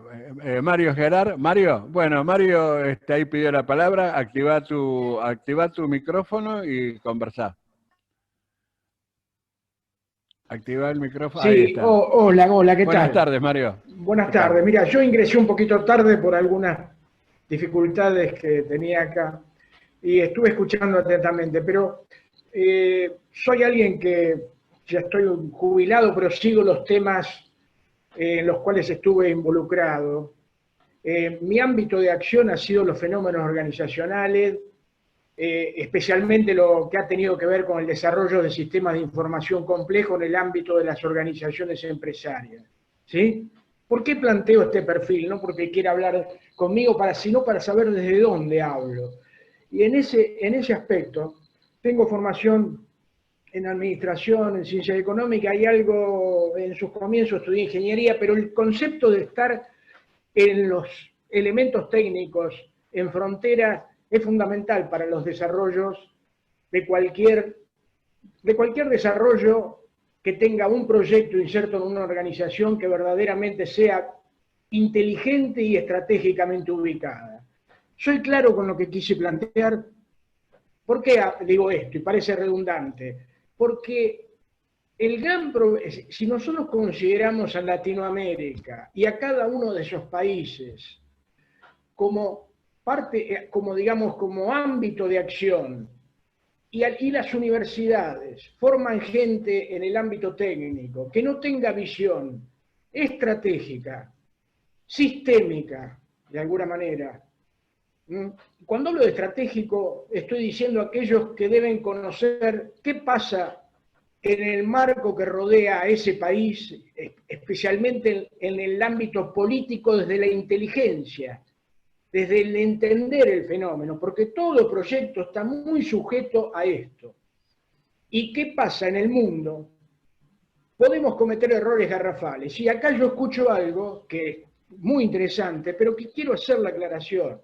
Creer que todo lo podemos hacer, y quiero hacer un aporte, esperando que como es algo que tracciona desde el punto de vista del uso tecnológico y todo, va a venir la inversión extranjera a resolver eso, es cometer un error muy grande, porque si uno mira lo que pasa en el mundo, y mira lo que pasa, la inversión extranjera, de alguna manera, en los países latinoamericanos, primero es selectiva, segundo es restrictiva porque el capitalismo actual no invierte en términos de economía real, solo actúa para valorizar y esconder como capital ficticio. Acá estaba preparando una notita que les iba a mandar. ¿Y qué pasa? En realidad, todo proyecto en los países hay que buscar financiación, de alguna manera, por propia gestión, y buscar financiación en otros ámbitos del mundo, o buscar financiación en la misma capacidad que muchos estados tienen de ahorro. La Argentina, de alguna manera, es un país que tiene, todo lo que uno escucha es contrario, pero si ustedes leen, la Argentina tiene excedente económico importante, la Argentina tiene capacidad de ahorro. El problema es que quienes dominan a la Argentina, de alguna manera, actúan en contra de esos intereses. Y esto que parece ser político, ideológico, es meramente una mirada inteligente para quien quiere trabajar en proyectos de esa envergadura. Entonces, acá invalido un poco lo que decía, no valido, le digo a la persona que habló del tema, toda posibilidad de proyecto hay que evaluar bien el contexto. De la misma manera que cuando vos recién hablabas, hiciste una observación sobre los fenómenos de limitaciones que encontrabas en las dificultades interministeriales. Estimado, eso es una falla de organización. Y esa falla de organización es un problema estratégico y cultural. Es decir, en las grandes empresas, perdóname, te doy el planteo, en las grandes empresas se vende la eficiencia y la efectividad de alguna manera que no existe. Y esas mismas grandes empresas que son dominantes por su capacidad, venden que el Estado es una porquería y trabajan para derrotar eso. Yo te digo, trabajé en Techín, por ejemplo, te doy un dato, conozco por haberlo vivido ahí, aparte porque me considero un estudioso de los fenómenos organizacionales y no subordino mi conocimiento a que alguien me haya pagado o me pague. Hago el trabajo de la mejor manera, pero no necesito ir a hablar de lo que no corre, de alguna manera de alguien que me pagó, ¿no? El trabajo tiene el valor, lo que corresponde. Creo que estas son las cosas que debemos entender. Mario, vamos a hacer lo siguiente. Vamos a abrir en algún momento una sala Zoom para que debatamos entre nosotros, ¿no es cierto? En realidad la idea de estos encuentros es escuchar sobre lo que nuestros colegas están haciendo en otros lados de Latinoamérica y tratar en lo posible de copiar lo que serían prácticas virtuosas. ¿Qué significa? Aquellos que han tenido éxito en alguna parte de Latinoamérica y en esos lugares que no conocemos, pero para todos ustedes que hoy nos acompañan y que les agradecemos que nos acompañen, les digo, la función que cumple este ciclo fundamentalmente es la de difundir y divulgar los alcances de los estudios del futuro, o sea, los alcances de los estudios prospectivos, para qué sirven, para qué se aplican, qué se puede lograr con la aplicación de la prospectiva y comentar, entre todas esas cosas que nosotros hacemos, que cuando nace la prospectiva hace muchísimos años, parecería ser que era una herramienta, ¿no?, que iba a venir en auxilio para la competencia, ¿no? Es algo que se diseña posguerra, después de la Segunda Guerra Mundial, empieza a florecer y parecería que iba a venir en auxilio de la competencia, ¿no? Y hoy, casi 80 años después o 70 años después, en realidad, o quizás lo hemos descubierto antes, descubrimos que la prospectiva es una herramienta fundamental para la colaboración y la cooperación. ¿Por qué? Porque de esto se sale colaborativamente, no se sale en forma individual. ¿Por qué hablamos hoy entre prospectivistas de América Latina? Porque somos toda una región, somos un continente. Vamos a salir todos juntos. Yo, perdón, Carlos, que te quite tiempo, pero esta pandemia, ¿no es cierto?, esta pandemia que estamos sufriendo, en realidad lo que yo más lamento es que no haya sido aprovechada por los gobiernos para colaborar entre sí, ¿no? En lugar de competir para ver quién tenía más contagiado, menos contagiado, más médico, menos médico, más esto, más aquello, menos lo otro, no importa, se contaban no se aprovechó para colaborar y para integrar un territorio que la pandemia nos demostró que no existen las fronteras. No existen las fronteras. La frontera es un rayón hecho por un tipo, por alguien. Esto que vos decís es indiscutible, esto que estás diciendo. Totalmente de acuerdo. Son esas fallas estratégicas y organizacionales. Y te hago un comentario más. Estoy de acuerdo y no quiero robar más tiempo. Pero te comento, eso es lo que hay que hacer. Pero no tenemos que olvidarnos de discutir esas cosas, porque si no nos quedamos en el marco de los conceptos técnicos y en su concepción. Y eso se inserta ese es el tema. Y te hago un último comentario. En realidad, que no haya funcionado el vínculo entre los estados nacionales y Latinoamérica tiene que ver con jugadores que son extraños y bloquearon eso. Por supuesto. Sí, no te quepa la... Pero eso tenemos que decirlo, porque si no lo decimos, vamos a estar... No solamente, si lo sabemos, si no lo decimos, vamos a preparar a gente que no va a conocer eso, y eso es una variable fundamental. Está bien, a ver, que no lo digamos no quiere decir que no lo sepamos. Pero permíteme, estoy de acuerdo. Está bien, pero el tema es el siguiente. En realidad, esto está dentro de un marco académico. Entonces, este encuentro no es un encuentro organizado por una organización política o una ONG. Pará. Tiene un marco académico. Entonces, lo que nosotros tratamos de dar dentro de ese marco académico es conocimiento. Producir conocimiento, para decirlo de alguna manera, divulgar ese conocimiento, difundirlo, ponerlo al alcance en forma gratuita, al alcance de todo el mundo, que es lo que hacemos, para que después ustedes debatan, discutan políticamente con estos elementos que nosotros aportamos dentro de sus comunidades. Esto es parte del conocimiento también, esto que decís. Estoy de acuerdo con todo. Eso se llama gestión del conocimiento. Y los grandes tecnólogos latinoamericanos, muchos de ellos argentinos, que propusieron modelos excepcionales, con grandes capacidades, trataron estos temas. El problema es que la universidad, de alguna manera, siempre ganada por los elementos en disputa, es bloqueado, la universidad y los institutos. Hay que salir a comprometerse estratégicamente. Esto no es hacer política parcial, es gestionar el conocimiento, porque si no se gestiona eso, las disciplinas, tanto científicas como tecnológicas, tienen infinidad de restricciones. Bueno, ahí tengo a alguien. Bueno, gracias, Mario. Igual, perdón, gracias Mario. Vos, Quedo a tu disposición, Norberto Quaglia. Ahí dice el cartelito, ese encuentro con el futuro, que es el título del ciclo. Mi nombre es Norberto Quaglia, yo no me presenté, porque casi todos me conocen. Soy Norberto Quaglia, soy el director de la especialización en prospectiva estratégica en la UCE. Y ahí tenemos a Rubén Gómez Sánchez, que nos está pidiendo la palabra. Vos sabés que, una última cosa, haciendo honor, vos sabés que Jorge Weinstein ha sido alguien que difundió fuertemente el conocimiento de la prospectiva, ¿sabías?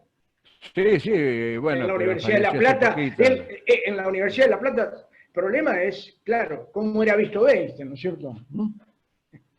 Bueno, pero... me comunico con vos. Me comunico con vos. Pero nosotros atesoramos a Manuel Marí, ¿no? Amigo, compañero de Bernstein, lo atesoramos y le trataremos de sacarle el mayor provecho posible, pero estoy a disposición. Pero ahí vamos a dejar a Rubén Gómez que pregunte, porque levantó la mano, lo tenemos con la mano levantada hace un rato. Si me podés colocar tu mail, me voy a vincular con vos. Bueno, ahora lo pongo en el chat. Y un gusto por haberme dado el espacio y la disposición tuya. Por favor. Y perdón si robé un poco de tiempo, me pareció oportuno. Creo que huelga por el momento que vivimos. En realidad, a ver, en realidad la idea nuestra es que participen ustedes. Esto en realidad se nutre a partir del aporte de todos. Nosotros lo que hacemos, deberíamos o operamos como un activador, como un facilitador. En este caso, Carlos quien tan gentilmente desde Costa Rica se ofrece. Ustedes después vamos a tener oportunidad dentro de un mes posiblemente de escucharlo a Ivonne, donde nos va a explicar cuál es toda la actividad de lo que viene desarrollando, cuáles son los estudios que ha llevado, los resultados a los que llegó Proyecto Millennium sobre tecnología y trabajo 2050. Bueno, Rubén, ahora te doy la promesa, te doy la palabra. Te escuchamos. Norberto, buenas tardes. Rubén Gómez Sánchez, de acá de Lima, Perú. Sí, El tema que ha expuesto Carlos, muy importante, porque si uno como país no define el futuro hacia dónde va a llegar en 20 años, entonces, como dijo él mismo, ¿cómo dimensionamos las carreras que necesitaremos, el personal, el capital humano en base a ese futuro?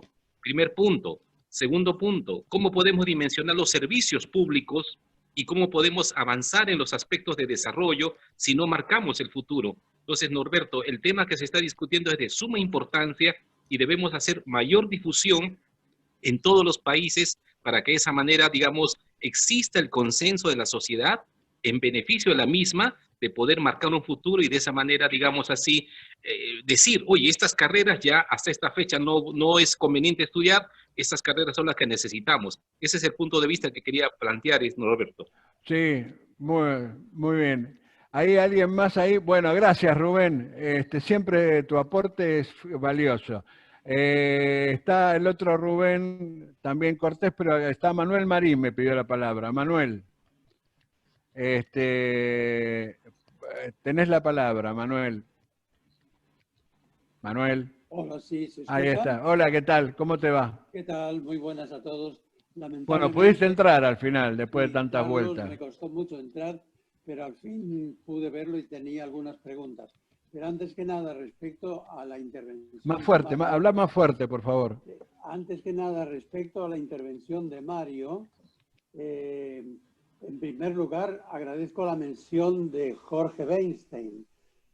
Yo fui muy amigo de él desde hace muchos años y cuando yo estaba en el Ministerio de Ciencia y Tecnología, hasta que me echaron en 2016, publicamos un manual de Jorge que está disponible entre las publicaciones del Ministerio y que hemos utilizado ampliamente en los cursos de UCES de prospectiva, de la especialización de prospectiva. Bien, quería hacer este señalamiento, pero refiriéndome a la presentación de Carlos y a la comparación que hizo Norberto al principio con el estudio prospectivo sobre el futuro de la educación técnica en Argentina, me planteo una cosa. Nosotros en ese trabajo hicimos una serie de escenarios y de repente, un año después, nos aparece esta pandemia. No desarrollamos un escenario catastrófico como podríamos haber deseado, pero ahora nos encontramos con esta situación. Y mi pregunta a Carlos es, ¿estos estudios prospectivos los van a revisar como para hacer una prospectiva de lo que pasa post pandemia?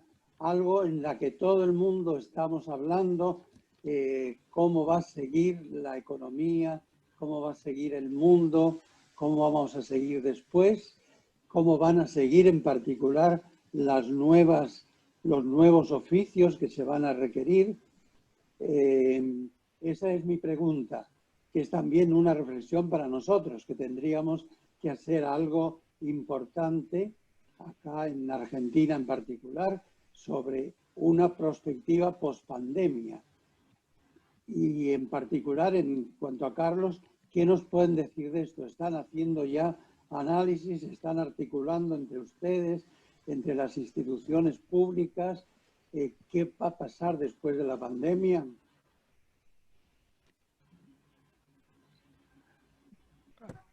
Carlos. Gracias, Manuel. Nosotros acá en Costa Rica, por lo menos en la parte del nodo, estamos trabajando junto con las dos universidades que incorpora, la Universidad Nacional de Costa Rica, en donde la Escuela de Planificación y Promoción Social está laborando con varias personas y varios expertos y expertas el tema de Costa Rica post pandemia, ¿verdad? Lo estamos realizando en conjunto para dárselo a las autoridades. En lo personal, estoy trabajando con el Ministerio de Salud y la Universidad de Costa Rica en los escenarios de lo que lleva todo lo que es la pandemia para la situación de afección, principalmente en salud. Esto con miras a llevárselo al Ministerio de Salud y también a Presidencia, pero con enfoque prospectivo, no solo qué es lo que está pasando ahorita, sino cómo se visualiza o cómo se proyecta esta pandemia hacia el siguiente año y los recursos que se necesitarían para el 2021 y 2022. Y esto lo realizamos de forma técnica en el ministerio, por lo menos en la unidad que yo coordino, porque una función de la prospectiva es lo que se denomina como vigilancia estratégica inteligente. Entonces nosotros aprendimos de esta metodología para, después de colocar una visión de largo plazo, establecerle esa famosa herramienta de seguimiento, evaluación y realimentación de las propuestas de visión de largo plazo. Yo siempre me acuerdo de la enseñanza de Antonio Alonso por parte de México, que lo que él decía es que cualquier diversidad o cambio, por lo menos en una administración, ya eso conlleva a direccionar nuevamente una visión de largo plazo. Entonces nosotros, cuando denotamos una disrupción, un cambio, tanto positivo como negativo, o el pensamiento de una nueva intervención de política pública, nosotros realimentamos los escenarios que realizamos. Sin embargo, ese es el trabajo técnico. Cuando lo elaboramos, cuando se lo enviamos a los tomadores de decisiones, no necesariamente son bien acogidos o son por lo menos implementados de la forma más oportuna como nosotros queremos. Pero todo eso también se lo podemos compartir. Son documentos públicos, ¿verdad? Que se los tenemos con todo gusto para igual que se preste a un debate. Y nada más agradecer tanto el comentario suyo, el chat de Jaco, el comentario de Mario, que también es sumamente importante y de toma retos que han permanecido, no solo en Costa Rica, no solo en ustedes, sino en todos los países, pero es también donde le lleva a uno el reto de qué es lo que hay que innovar, qué es lo que hay que realimentar, qué es lo que hay que transformar, y para no estar como debatiendo entre lo político y lo técnico es, bueno, ¿cómo logramos ese famoso consenso para que la apuesta en la toma de decisiones sea realmente la que nuestros países necesitan y no esté circunscrita o delimitada a los intereses específicos de ciertas personas, organizaciones e instituciones? Muchas gracias. Gracias. Bueno, a ver, nosotros ya tenemos que dar por terminado esto. Bueno, se sigue, mire, estamos terminando y se sigue sumando gente. Sonia, bienvenida. Sonia Cabagnini es una dirigente política de relevancia en el sur patagónico, ¿no? Pero hay personas que han pedido la palabra. Hay un procedimiento para pedir la palabra que es poner la manito, se lo voy a dar a Rubén Antonio. Leyendo el chat veo que Fernando Noriega también la pidió, ahora te la doy, Fernando. Primero lo vamos a escuchar a Rubén Antonio Cortés. Rubén, hola, ¿qué tal? Hola, hola, ¿qué tal? Hola Norberto, ¿se escucha? ¿Se escucha? Sí, sí, sí. Perfecto. Bien, bueno, antes que todo, bueno, felicitar a Carlos por, bueno, la excelente presentación respecto del diseño que realizaron, lo cual me parece, bueno, a tomar, digamos, como ejemplo, ¿no? Para reactivar, digamos, economías y en diferentes aspectos también, en la Argentina, en los países de América Latina, obviamente, y en las provincias. Agradecerte a vos también, colega Norberto, por estos encuentros con el futuro, que la verdad que aprendemos mucho. Bueno, un poco iba, digamos, también mi pregunta, bueno, que ya la hizo también el señor Marín respecto de, bueno, cómo anticiparnos, digamos, frente a este plan que ellos diseñaron respecto, bueno, de este periodo que estamos atravesando y de la pospandemia, que bueno, ya también la respondió Carlos. Y bueno, yo iría también a otra cuestión también económica que me interesó mucho cuando él hizo referencia a esta pirámide, y ahí mencionó a una cuarta revolución industrial. Entonces, bueno, me gustaría, digamos, en que ellos, digamos, se basaron, digamos, como un plan, digamos, anticipado a largo plazo en el año 2050, creo que por ahí tiene que ver esta cuestión. Y quisiera, bueno, que si me podría, digamos, describir sintéticamente en base, digamos, a aquellos, digamos, sostienen esta cuestión, porque, bueno, ya se tuvo en el mundo una primera, una segunda revolución industrial, y, bueno, podemos decir una tercera inclusive, que, bueno, la estamos teniendo. Esta cuarta revolución industrial, digamos, ¿cuál sería, digamos, el eje central, digamos, temático en base a esa pirámide que él, digamos, diseñó, para que, bueno, nosotros, digamos, vayamos, digamos, anticipándonos frente a los cambios, digamos, que, bueno, los cambios y los desafíos también, que, bueno, que el mundo y la sociedad, bueno, nos lleva, digamos, bueno, a precavernos y a ser prospectivistas frente a todo esto, ¿no? Y después también cuando él hace referencia al clientelismo, y sí, hace referencia a que muchas veces los gobiernos, hay excelentes planes, excelentes diseños, porque pasa inclusive acá en nuestro país, ya lo dijo el señor también en su intervención, uno de los participantes, y en Jujuy también, y en otras provincias, que hay gobiernos también clientelares que muchas veces no permiten. Hay excelentes técnicos, la universidad trabaja muy bien en estas cuestiones, planes de desarrollo muy importantes, pero generalmente no hay los debidos equipos técnicos formados. Entonces hay que buscar muchas veces fuentes de financiamiento, lo que él estuvo diciendo, bueno, la CEPAL, etcétera, para poder realizarlo. No resulta muchas veces fácil, pero quizás frente a toda esta cuestión, porque bueno, esperemos que esto, como se dice, que estos gobiernos sean, digamos, mucho mejor que los que tuvimos, y que, bueno, puedan, digamos, facilitar, digamos, que estos diseños y estos planes puedan concretarse y llevarse a cabo. Ese, digamos, en base a eso, digamos, va mi pregunta, y bueno, felicitar y muchas gracias por la participación y por estos encuentros. Gracias, Rubén. Un detalle, ahora antes que conteste. Yo les puse en el chat, está mi correo, ¿no? Y para aquellos que, como Sonia, que lamentablemente tenían otra actividad y entraron tarde, me escriben y me piden la grabación. Esto está grabado, así que se las puedo mandar, no hay ningún tipo de... Aparte le digo que es muy buena, es muy buena. Igual, más allá de la grabación, vamos a tener el PDF de la presentación, la tengo ya, el PDF de la presentación de Carlos, más allá de la presentación tengo el escrito, y bueno, él después le vamos a pedir que nos mande la producción bibliográfica, para el que la pida se la podemos hacer acercar, ¿no es cierto? Bueno, ahora... Tengo a alguien más pidiendo la palabra y ya daríamos por terminada la intervención, Carlos. Decinos. Ok, entonces le contesto a don Rubén. Sí. El símbolo de la pirámide, ¿verdad? Lo que detona, lo que queremos mostrar, son como esos primeros 3 puntos importantes. Acá les llamamos nodos o puntos motores de desarrollo, para que despacho, digamos, nuestras autoridades, los vean como fundamentales en el marco de esa planificación de largo plazo, ¿verdad?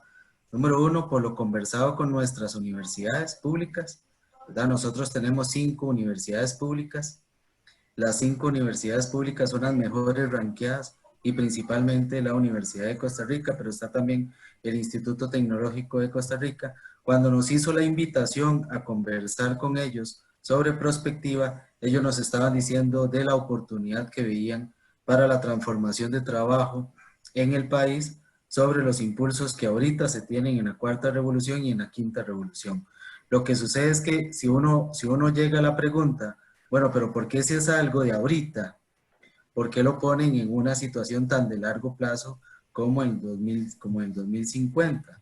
Bueno, por el simple hecho de que Costa Rica no tiene una estructura estatal tan innovadora como uno podría desarrollar, ¿verdad? O sea, las intervenciones públicas que a veces realiza el Ministerio de Ciencia y Tecnología, que a veces realizamos el mismo Ministerio de Planificación, o que a veces también quieren realizar las instituciones o las universidades públicas, no son tan de corto o mediano plazo, sino que a veces son retos que por lo menos habría que realizar una nueva inversión de 10 o 12 o 15 años para que esa cuarta revolución, tal vez en el 2050, rinda los frutos que queremos alcanzar en esa transformación de la economía, ¿verdad? Nosotros apostamos a que esta visión de largo plazo tenga por lo menos esos 3 componentes esenciales.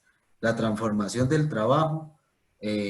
Hace poco nuestra tasa de desempleo abierto rondaba en un 12% antes de la pandemia. La tasa de desempleo abierto para la persona joven era de 36%, siempre uno decía, era la nacional multiplicada por 3 veces, ¿verdad? Y para la persona de 40 años en adelante es igual o mayor. Entonces, en un cambio de estructura de población, tenemos ese reto, más sumado, como bien lo preguntaba el anterior compañero, post pandemia, porque ya los nuevos datos de la encuesta continua de empleo de Costa Rica dice que la tasa de desempleo abierto ahorita en periodo de pandemia es de un 24%, o sea, la duplicamos. Entonces ya tenemos toda esa transformación, o digamos reto, que la tenemos que atender ya sea con la cuarta, la quinta o la sexta revolución industrial, o todas las innovaciones que se puedan brindar en el marco de un crecimiento económico y de empleo decente para toda nuestra población y reactivación económica que no solo el país, sino todos los necesitamos. Muchas gracias por la consulta. Bueno, gracias, Carlos. Igual ahora le vamos a dar la palabra a Fernando Noriega, que siempre la pide, pero un comentario. Nosotros siempre hablamos de lo que sería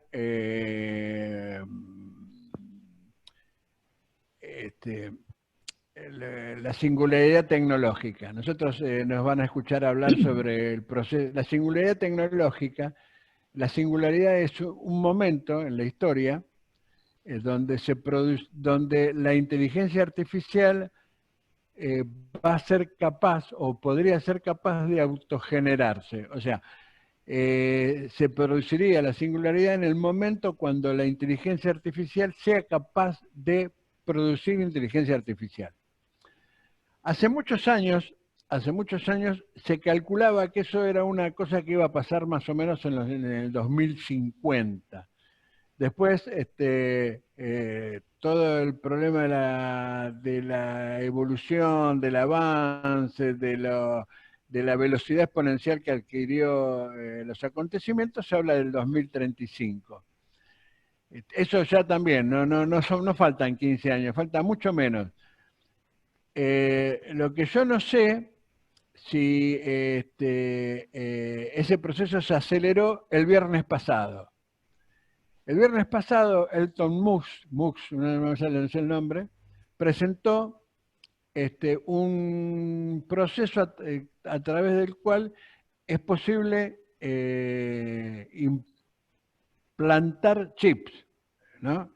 Con memoria, con conocimiento, la implantación de chips. Yo no sé si ese proceso que anunció el viernes Elon Musk va a acelerar aún más esta situación de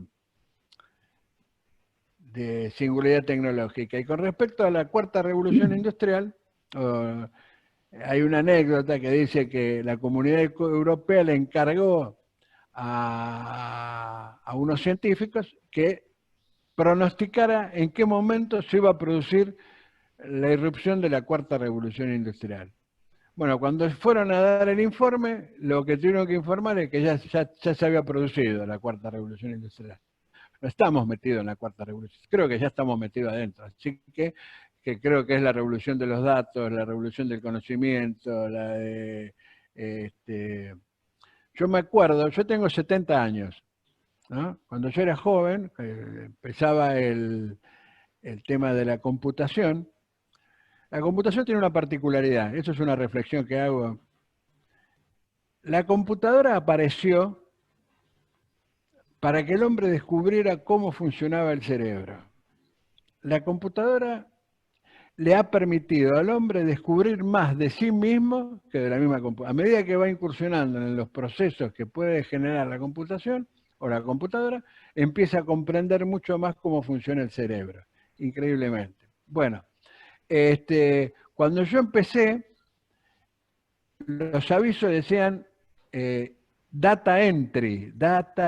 Había que, se entraba con unas tarjetas perforadas así grandes, teníamos que metíamos los informes en unas máquinas enormes que hacían era una mecánica, ni siquiera electrónica. Data entry. Y hoy los avisos piden análisis de datos. O sea, primero había que primero había que darle datos a esa máquina. Hoy es la máquina la que tiene los datos, a la que le tenemos que sacar los datos, la máquina. La computadora, la que le tenemos que sacar los datos para analizar. Estos datos se duplicaban cada 1000 años, cada 500, cada 100, cada 200. Hoy, todo el conocimiento que tenía la humanidad al 31 de diciembre de 2019 se duplicó a junio del 2020. O sea, en 250 días, 240 días se duplica la información, o sea que vamos a llegar al 2021 con el doble de la información que tenemos en este momento. Bueno, Fernando, te doy la palabra, cerrá y nos despedimos a Carlos. Gracias. Que ya lo hemos tenido. Aparte, Carlos entró antes de las 2 de la tarde, así que hace rato que está, ¿eh? Bueno. Bien, gracias. Norberto, imagínate el 2023 cuando Internet descubra que los seres humanos somos un periférico caro y lento y decida eliminarnos directamente. Bueno, ya tomó la iniciativa. Bien. Ante todo, te felicito, Carlos, por ser costarricense, que es lo más lindo que puede haber, porque es un país con clase media, mucha clase media, donde las diferencias de clase no son acentuadas, y esto trae que no haya diferencias políticas acentuadas. Alguien habló de gobiernos buenos y malos. No hay gobiernos buenos o malos, hay gobiernos que le sirven a unos o le sirven a otros. Entonces, el problema de lo que hagas técnicamente como perspectiva, cuando llega a los decisores políticos, hay que ver si le conviene o no al que esté decidiendo en ese momento. Acá tenemos en Argentina una burguesía agraria que en algunos casos escuchás decir, ¿para qué invertimos en educación si podemos importar tecnología de afuera? Gastemos todo en hacer más soja y más vacas, que es lo que tenemos que hacer. Hay una avanzada ideológica muy fuerte acerca de las teorías de ventajas comparativas en economía, y que cada país debe dedicarse, el que tiene campo a hacer soja, y el que no, ese sí que haga tecnología. Así que en el caso de Costa Rica no es eso. Lo que ustedes puedan hacer en perspectiva y trasladen al poder político en Costa Rica, me parece que el consenso se logra mucho más fácil cuando la misma sociedad es homogénea.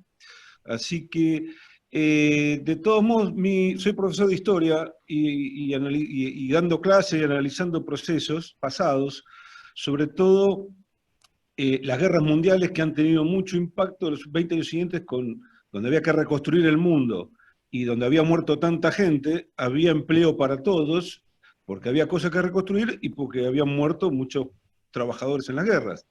Esto, si hubiera habido una guerra en en 1970, hubiera sido el mismo proceso. No la hubo y hubo crisis.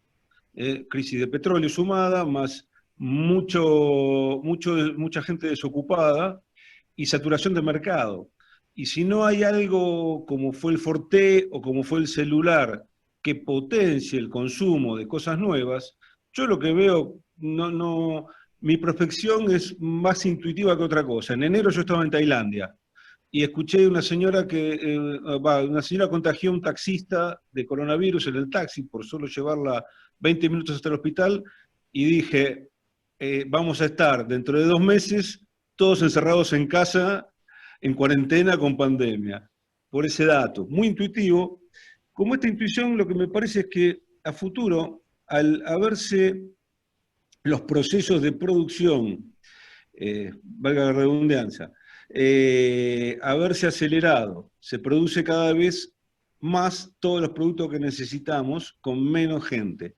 Y además lo que nos trajo esta pandemia es la conciencia de que podemos vivir sin consumir un montón de cosas superfluas que antes consumimos. O sea, el capitalismo se basa en el consumismo. Así que, ¿cómo ven la política futuro? ¿Habrá que dejarle al mercado que decida quién sobrevive, quién no? ¿Los estados tendrán que tomar ese rol?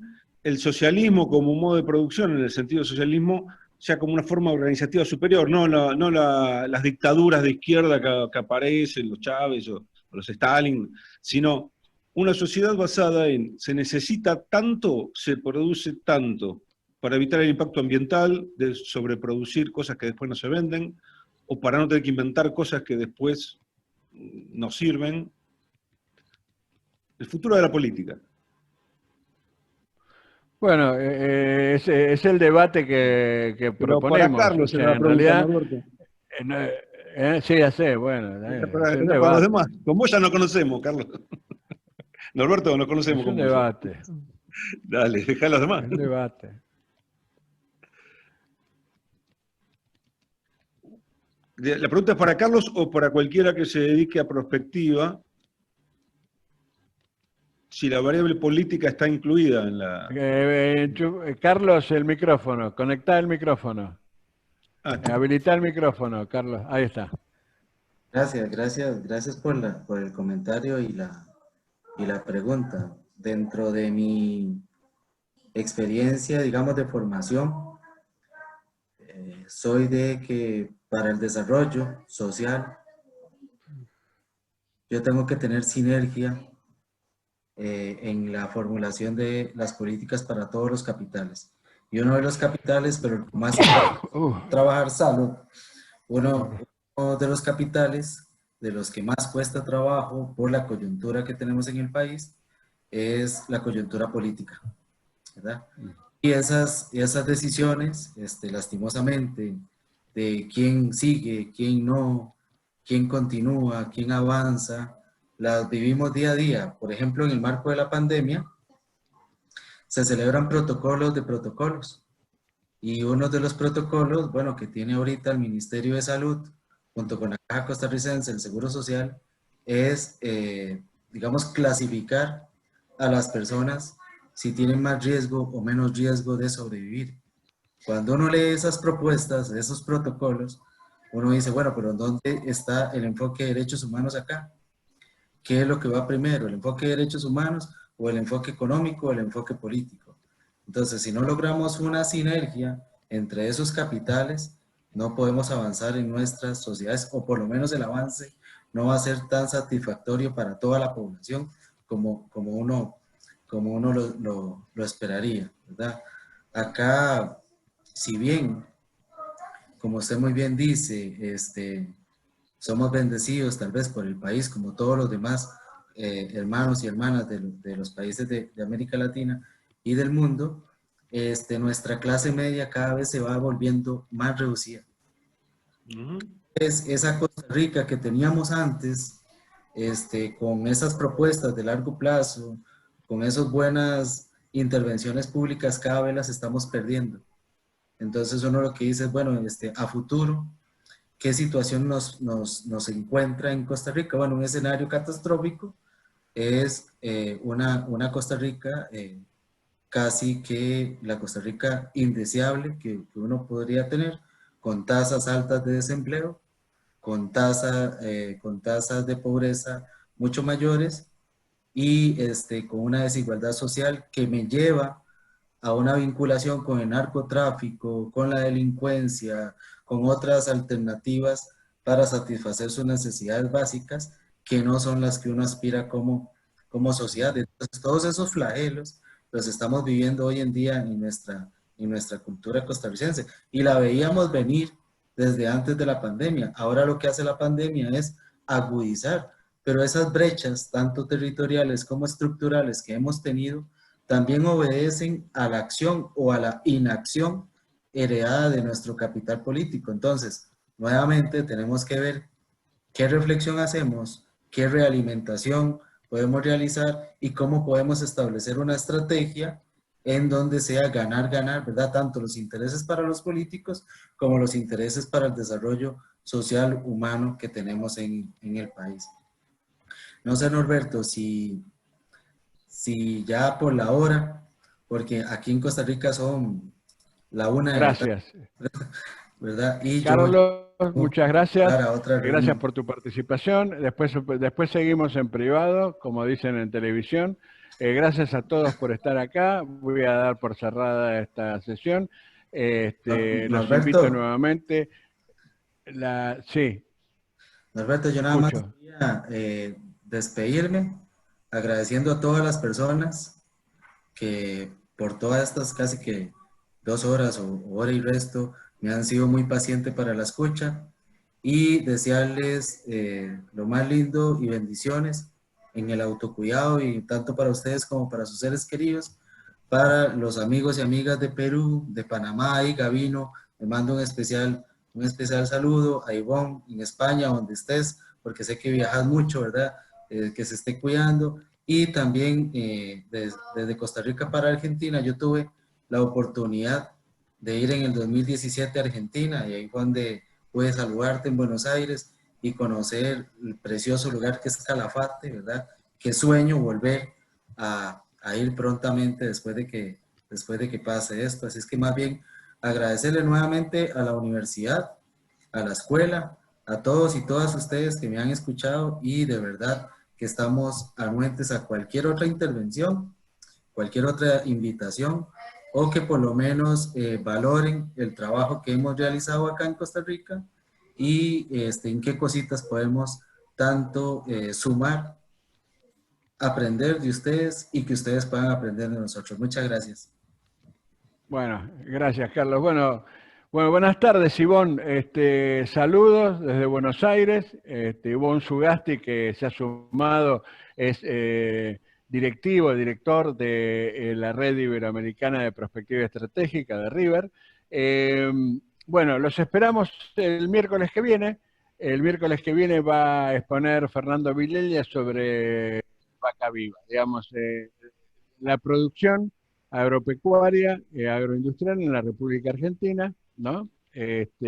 Orientada a esa propuesta que hacía Noriega recién sobre si nos vamos a ser productores de alimentos para ganado. En realidad Argentina no produce para alimentos para humanos, sino produce alimentos para ganado, para animales, o vamos a producir alimento para los habitantes, para personas.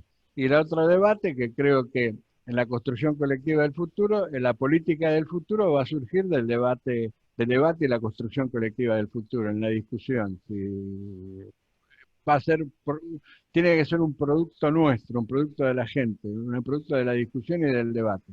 Bueno, gracias a todos. Perdón, vas a enviar mail también para poder ingresar a las próximas reuniones. La clave va a ser siempre la misma. Ah, bueno. La clave todos los miércoles es la misma, no la cambio, así que teniendo la de hoy se entra. Así que no hay problema. Y el ID también.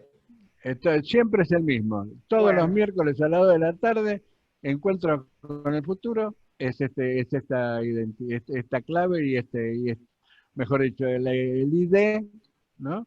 La identificación, sí. Y la clave es la misma. Bueno, Carlos, te liberamos. Te agradezco mucho, ha sido muy interesante la presentación, la verdad que muy agradable, y a Carlos también. Desde ya me parece muy valioso, un gusto. Bueno, ya nos vemos en cualquier momento. Sí, Sonia, ¿qué tal? ¿Todo bien? Bueno, bueno chicos, ahí ¿qué tal, Sonia? Bueno, después igual te mando la grabación y las presentaciones, así que está bien. Muchas gracias. Bueno, no se escucha, pero no importa. Ya vamos a dar por finalizado. Gracias a todos, Rubén, Mario Ivonne, Carlos, nuevamente, Hugo, gracias. Hasta luego, suerte, saludos. Gracias, Carlos. Gracias a todos. Bueno, nos vamos.